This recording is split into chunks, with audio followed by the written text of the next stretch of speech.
tourism is a means to learn about climate change. But at the same time, it's also something that can be used as a tool to create awareness about climate change and to inspire climate action.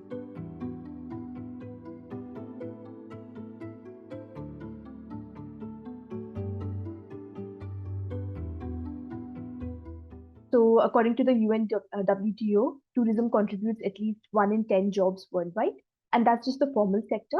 Probably the informal sector that's linked to tourism contributes a lot more jobs as well. The second is linked to conservation. So, of course, we can argue that in some ways, tourism is detrimental to the environment, but it has also been responsible for protecting so many national parks and wildlife areas around the world.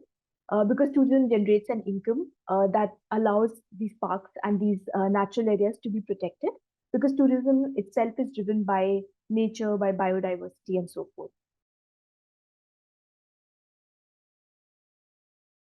We often hear the term carbon neutral or carbon negative.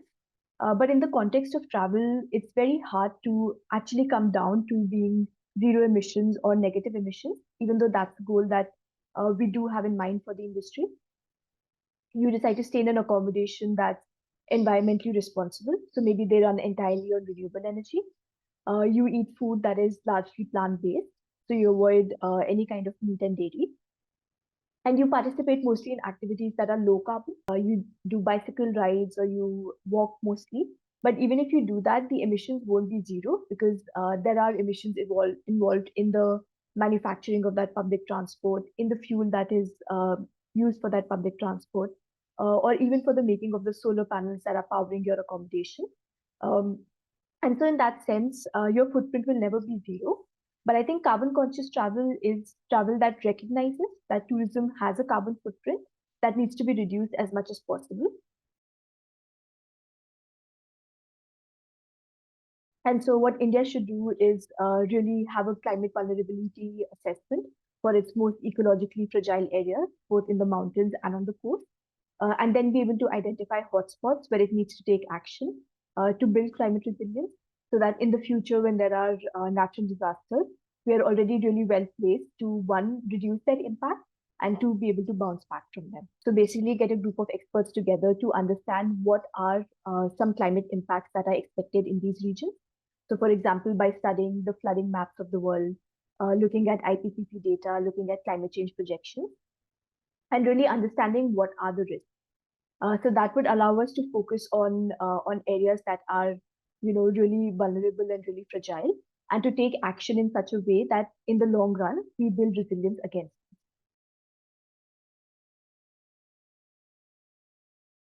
I think it's important to understand that when we talk about sustainable travel on a destination level, it's not something that can be looked at in silos. So, unlike many other industries, travel has so many different interlinkages. It's interconnected in so many different ways with other industries that when we talk about sustainable travel, we have to look at the entire place or region that we're talking about. And I think we have a great quote in the tourism industry, which is that a good place to live is a good place to visit. And so the focus really needs to be on improving the quality of living for local residents first. So that means investing in public transport, investing in green spaces, really making the destination sustainable for the local residents. And that would automatically make it sustainable for the traveler. So I think there are lots of things that travelers can do and should do. But I think it's also important that as the tourism industry, we don't put the onus or the responsibility of making less wasteful choices on travelers. I really appreciate the work of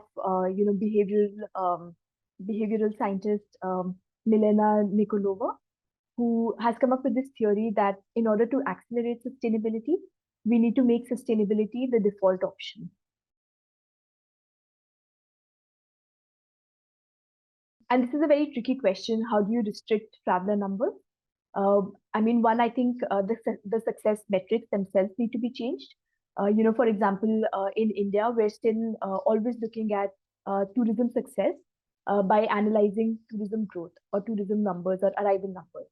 And I think we need to change that metric to say, one, what kind of, revenue tourism is contributing, but at the same time, what kind of quality of living it's enabling for the locals, and whether it's supporting the ecology or is it harming it.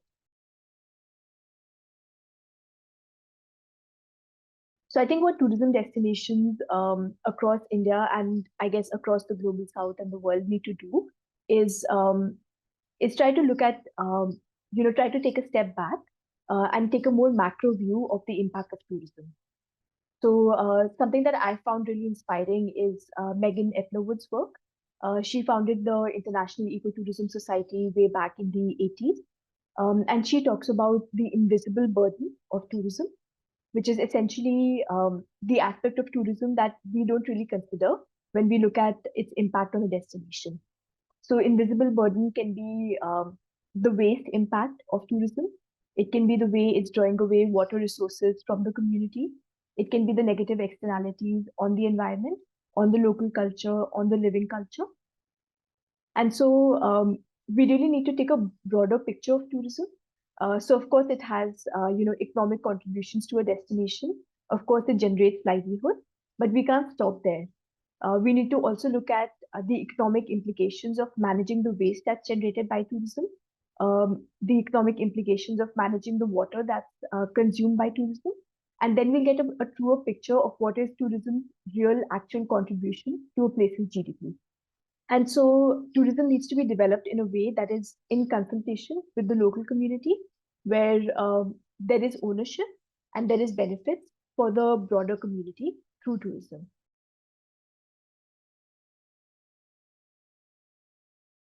So I think what has influenced my thinking and writing of the natural world is travel itself. Specifically conscious, meaningful, introspective travel. Actively seeking community-based tourism experiences where I can learn from the local way of life, conservation-led travel to see how tourism is playing a role in protecting the natural world, and also learning about the impacts of climate change.